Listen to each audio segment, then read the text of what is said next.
Miq të Piskut, ju përshëndesim, uroj që t'jeni mirë dhe sot kemi një bisedë me Andrean, është një njeriu që na asiston gjithmonë tek ato bashkëbisedimet, podcastet që bëjmë të dielave me mikun tonë dhe mikun tuaj, avokatin Altin Goxhaj. Është Andrea, i madhi Andrea që thoni gjithmonë për komente dhe që ne e diskutojmë me Altinin dhe themi, o Andrea, fute, bëje, tjere. Fajnë ka Andrea. Fajnë ka Andrea. Fajnë është kërë titulli i çdo live që bëjmë me avokatin, por sot realisht e ka fajnë Andrea, si një aktivist, si një qytetar, një shqiptar i vërtet, i denj, me formën e vet, me fuqinë e vet, ai sa ka mundësinë, hapin.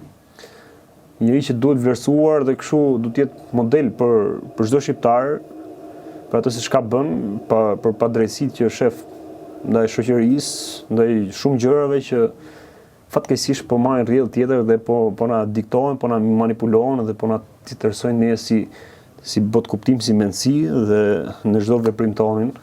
Andrea sapo ka ardhur nga një seancë gjyqësore që e kam paditur, dhe për më shumë ndoshta unë nuk i di mirë këto termat, gjërat, do ta zbërthejmë tani me Andrea se çfarë ka ndodhur. Atëherë, për ata që për të hyrë në temë direkt, në ngjarje, në kronologjinë e ngjarjeve. Në muajin nëntor, ndodhi kjo ngjarje, që duhet t'ja paraqesim publikut. Janë këto organizata. Po, organizatat e shoqërisë civile përshëndesin miratimin e ligjit për barazi gjinore. Kjo është birni.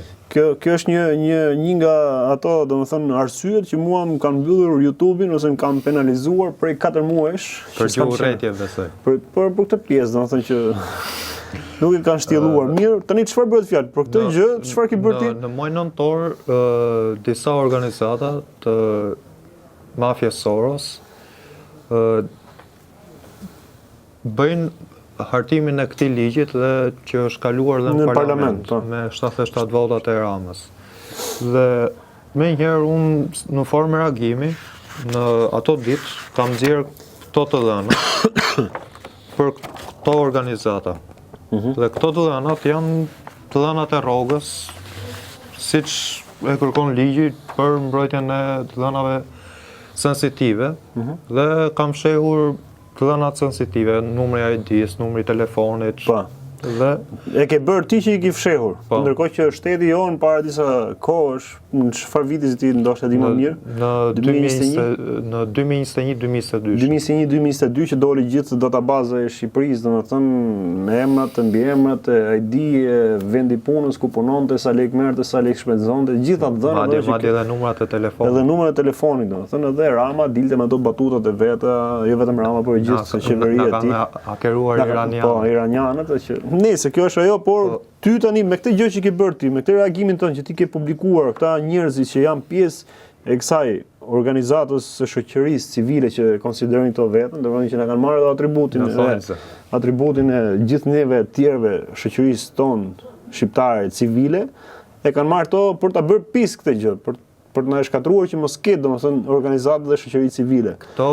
Këto organizata janë marrë me hartimin e ligjit për barazin gjinore, dhe këto organizata kanë bashkëpunuar me qeverinë për hartimin e këtij ligjit. Dhe këto janë organizatat që çdo kush mund të hyjë në internet dhe edhe te profili im ti shohë të dhënat publike që unë i kam nxjerr, sepse unë kam bërë një shprehje në muajin nëntor. Vija kuqe janë fëmijët. Dhe këto synimin e kanë të fëmijët, nuk e kanë tek implementimi i disa rregullave ose disa kritereve që duhet përfshin edhe komunitetin LGBT. Unë se kam fare me komunitetin LGBT, nuk e kam pasur kurrë. Unë i shoh ata pjesë shoqërisë, nuk jam homofobik në këtë pjesë. Respektoj të drejtat dhe liritë e gjithë secilit prej tyre. Dhe nuk kam asnjë gjë me ta. E kam me agendën LGBT që synon qëllimin final fëmijët e çdo shqiptari.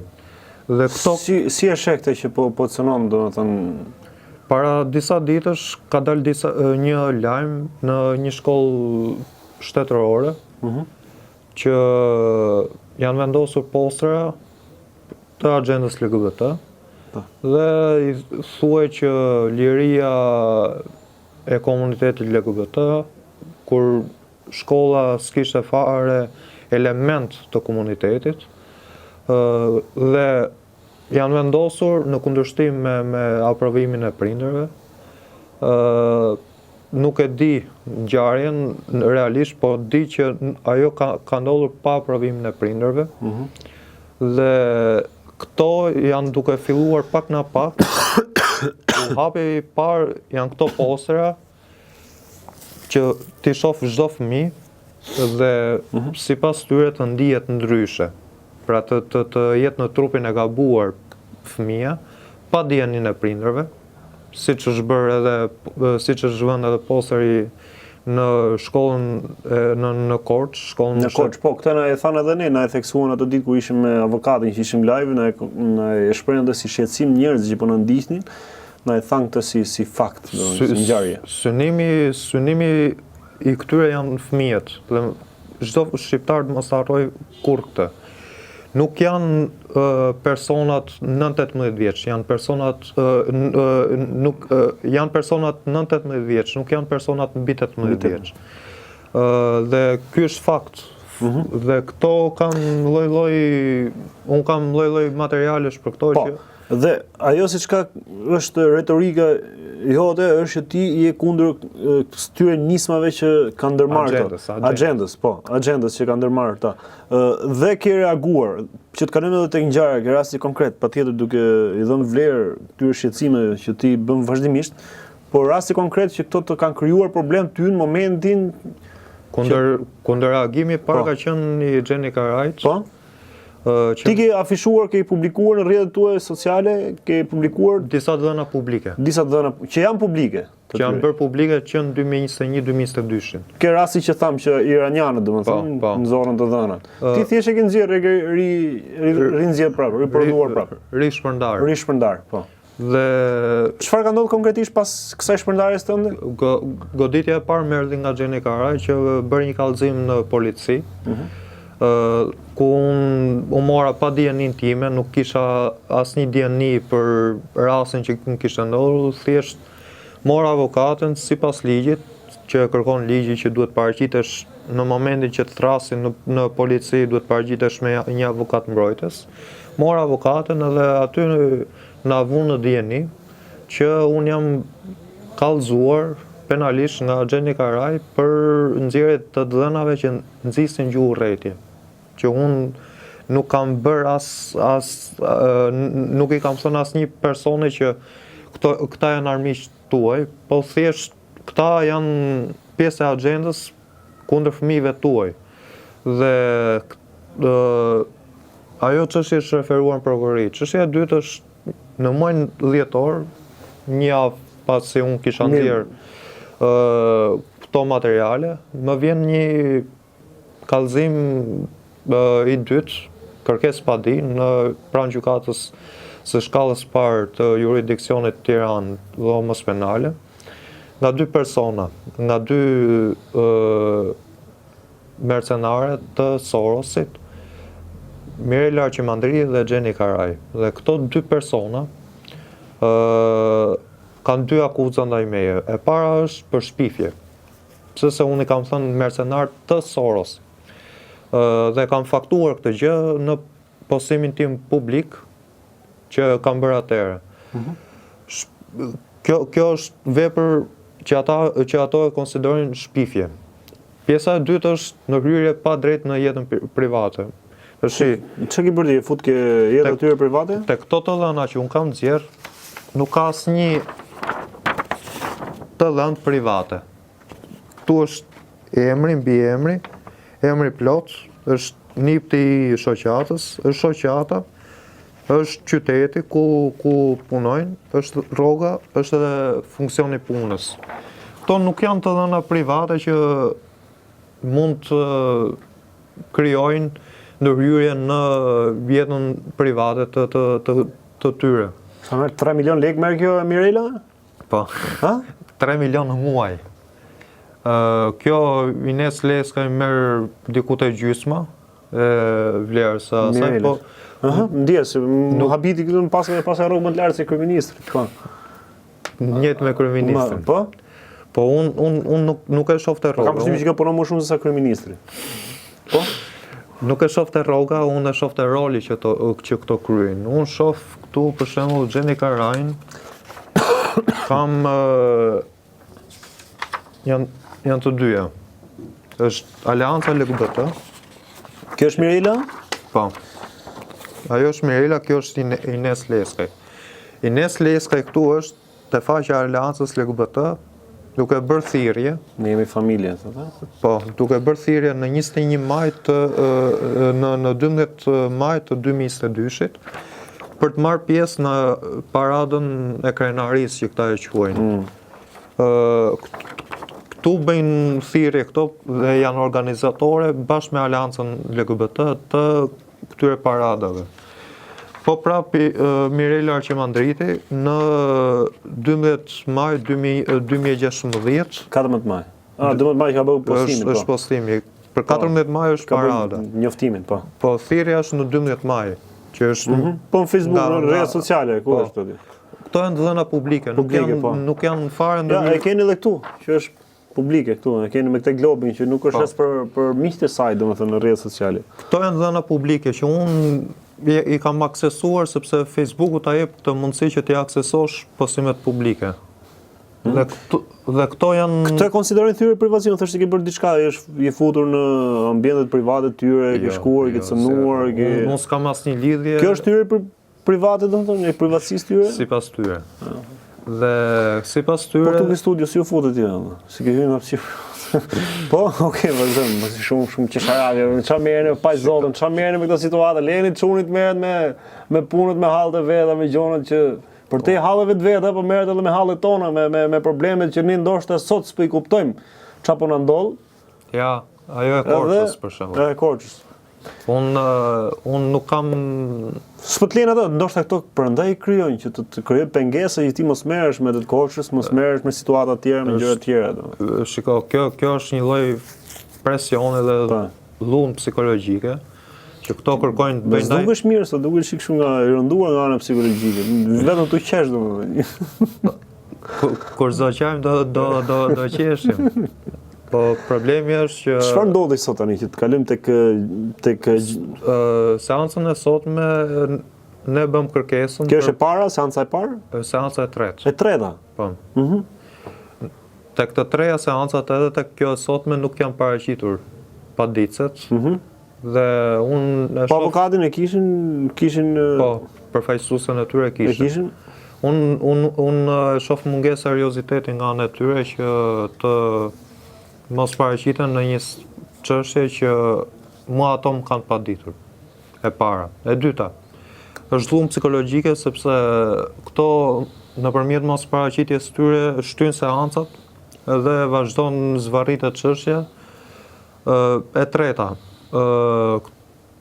nëse këto kërkojnë pajtim me mua, që seanca e pajtimit është bërë në datë 8 qershor, dhe nëse këto kërkojnë pajtim me mua, e kanë shumë të thjeshtë. Pra sot u vendos për seancën e 8 qershorit për pajtim. Po, është seancë ndërmjetësimi midis palëve. Po, ti do pajtohesh besoj.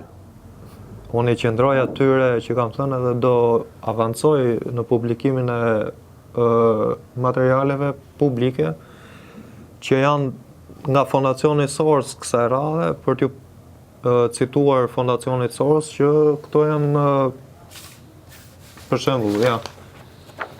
Tu është qendra e gruas që është kthyer në qendrën e Aleanca Gjinore për Zhvillim në 2002-shin. Dhe këtu është Fondacioni Shoqëria e Hapur për Shqipërinë, është faqja zyrtare e Soros. Tu kemi për shembull Mirelën dhe që është po prap e referuar nga burimet Fondacionit Soros.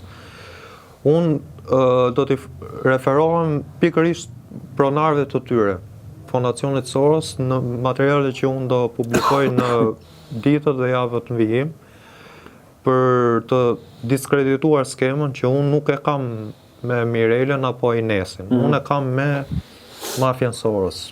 Dhe këto janë thjesht kamikaze që janë hedhur në sulm ndaj meje për t'i shërbyer Fondacionit Soros edhe donatorëve që ato i shërbin, që kryesori është Fondacioni Soros, pasi e gjithë skema ndaj meje është gjyqtari Sorosit dhe personat e Sorosit për çështjen e Sorosit. Gjyqtari Sorosit është Gentian Holli, i cili është i Komitetit Shqiptar të Helsinkit, që sipas deklarimit që ka bërë në 2017, ai ka punuar si ekspert i rastësishëm në thonjza për Komitetin Shqiptar të Helsinkit. Komiteti Shqiptar i Helsinkit, donator kryesor ka Fondacionin Soros. Dhe kjo është edhe publike, që mund të aksesohet në website-in e tyre, që thuhet tekstualisht donator kryesor Fondacioni Shoqëria e Hapur për Shqipërinë, Soros. Këta kërkojnë që të më ulin kokën, në rastin më të keq të më dënojnë, dhe këto kanë kërkuar dënime burg për mua. Për çfarë për këtë? Po. Dënime burg? Po, ligji parashikon deri në 3 vite burg. Pra, për këto që kam planuar, duhet ha 3 vite burg ose 30 milion lek vjetra gjob. Deri në 30 milion lek vjetra gjob. Këto janë forma shantazhi që unë të tërhiqem nga ato që kam thënë.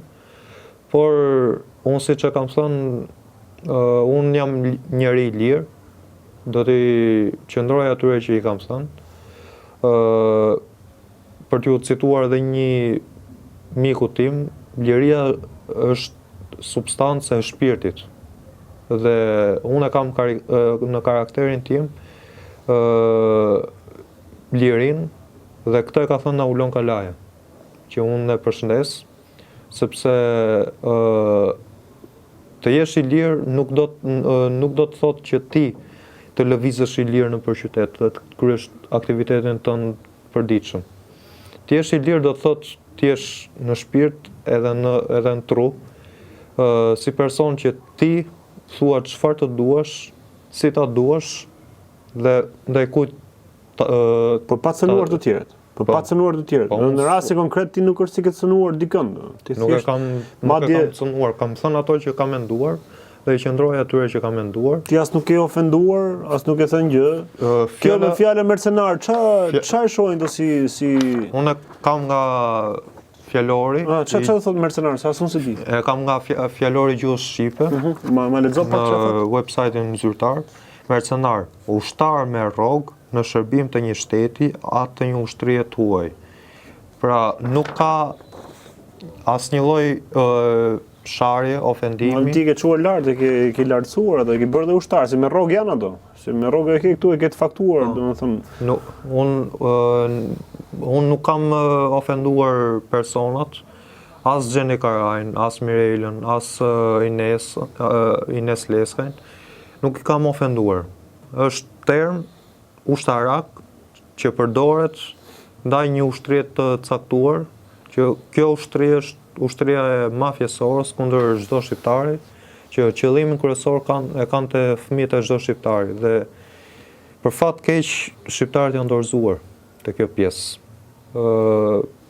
Unë prisja një reagim në shkollën shtetërore në Korçë, që minimalisht prindërit të ngriheshin edhe të reagonin, të ngrihej bordi i prindërve edhe të reagonin, të çonin çështjen drejt në Ministrinë të Arsimit, edhe ndaj drejtorit të shkollës atje, që me miratimin e tij është vendosur ai poster. Por shqiptarët edhe pjesën e pazarit me pushtetarët dhe pjesën e interesave e kanë mbi fëmijën e tyre. E kanë më përsore dhe më të rëndësishme se sa, edhe për dominon do. Kjo është tragjedi që ka ndodhur në këto 13 vite. Është e frikshme. Është e frikshme. Unë jam i demoralizuar nga kjo situatë që ka ndodhur në Shqipëri, sepse vetë prindërit duhet ishin ata që të reagonin ndaj shoqatave, ndaj shkollave, ndaj Ramës, të dilnin protesta atëherë kur ishte për të dalë protesta, që dolën njerëzit në protesta, por nuk ishte ai reagimi dur që duhet dilnin me mira dhe qendra mira njerëz, pavarësisht bindjeve politike, pavarësisht bindjeve fetare, pavarësisht çdo bindje që mund të kenë, por për atë që këta kanë si synim parësor që janë fëmijët, duhet ngriheshin. Pse ndodh kjo, Andrea, sipas teje? Ndoshta ky indiferentizmi, ky largimi, s'arrin ta kuptojnë ndoshta? E para njerëz sepse e shohin jetën e tyre si pazar. Pra e shohin si hajde zëm në një vend pune, ulim kokën, të jemi skllav të asaj që bëjmë, edhe në administratë shtetërore, edhe në privat, kudo që jemi. Nuk shohin parësore fëmijën, por shohin parësore interesin e tyre. Kjo është tragjedi sepse kjo ka sjell në vendosjen parësore të interesave personale që nuk janë te fëmijët, dhe pjesa tjetër ka zgjedhur largimin nga vendi për shkak të arsyeve që dihen. Edhe këtu unë e shoh shumë të keqe situatën, sepse këta nuk po e kuptojnë që prindërit janë buroja e fundit që arrihet te fëmijët. E kjo mburoj po është dorëzuar. Ti e sheh që është dorëzuar dhe ato e kanë shumë të lehtë për të manipuluar fëmijët, për t'i përdorur dhe për t'i keqorientuar. Po të zë një rast, në 2022-shin dhe në 2021-shin ne u ngritëm kundër vaksinimit me detyrim. Unë, avokat Altin Goxha, një grup shumë i zgjeruar i qytetarëve dhe aktivistëve, dhe kishim shprehjen kush prek fëmijët e pret plumbi. Ishte te vaksinimi i fëmijëve, çdo gjë. Ne bëm në ato muaj 11 protesta. Dhe fal atyre protestave, fëmijët e tyre nuk janë të vaksinuar. Janë populli, jemi populli më i pa vaksinuar në gjithë Europën, do të thoja. Krahas diku te Rumani, Bullgari, po jemi nga më të pa vaksinuarit në Europë. Si e thua, vaksinuarit, si s'ka dëgjoja se shpesh thot vetë si gabim, por ka që theksoj prapë vaksinuarit. Ajo është slogani i protestë.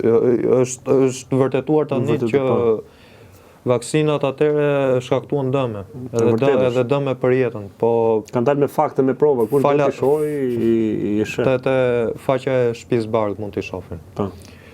Po fal atyre protestave, sepse edhe atëre nuk u ngritën njerëzit. Dhe ne i shpëtuam fëmijët e tyre nga vaksinimi. Tash duhet i shpëtojnë vetë, sepse kjo nuk është çështja e Andreas, e avokatit, e disa njerëzve të tjerë, është çështja e juaja tashmë. Ju ka ardhur në shtëpi. Çfarë do bëni? Do vazhdoni të jeni skllav të rrogës në shtet, në privat?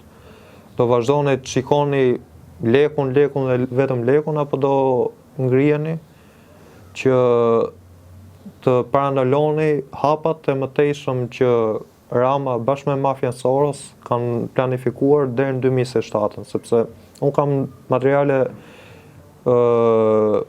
ekskluzive, ndoshta, që bashkë me këto organizata, bashkë me Ramën,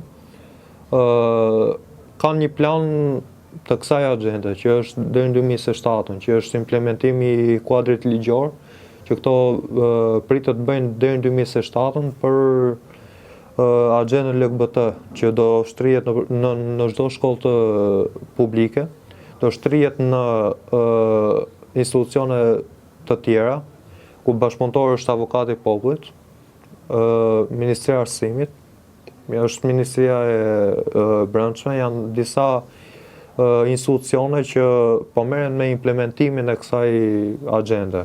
Dhe për fat keq ju nuk po e ndjeni, por do ta ndjeni shumë shpejt.